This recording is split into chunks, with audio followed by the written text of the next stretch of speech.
লক্ষ্মীপুরের রায়পুরে মা ও ৩ মেয়ের হত্যার ঘটনায় মামলা দায়ের হয়েছে। শুক্রবার পরিবারের বেঁচে যাওয়া একমাত্র সদস্য সিফাত বাদী হয়ে মামলাটি দায়ের করেন। এদিকে ঘটনার গুরুত্বপূর্ণ আলামত সংগ্রহ করেছে সিআইডি। হত্যার রহস্য উদ্ঘাটনে ৫ সদস্যের তদন্ত দল গঠন করা হয়েছে। আতোয়ার মনিরের তথ্য ও ছবিতে প্রতিবেদন। শুক্রবার মা ও ৩ বোনকে কুপিয়ে হত্যার ঘটনায় বাদী হয়ে হত্যা মামলা করেছেন বেঁচে যাওয়া পরিবারের একমাত্র সদস্য সিফাত হোসেন। সিফাত জানায়, ঘটনার সময় তিনি বাড়ির বাইরে ছিলেন। হত্যায় দায়ের আটক এবং পরে গণপিটুনিতে নিহত অন্তর মজুমদার তাদের পরিচিত ছিল। ফল কেনার জন্য তাদের সঙ্গে অন্তরের যোগাযোগও ছিল।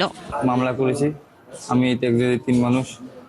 সরকার ও প্রশাসনের কাছে দাবি থাকবে যেন ওরা আমার সহায় হয় এবং সঠিক বিচার করে।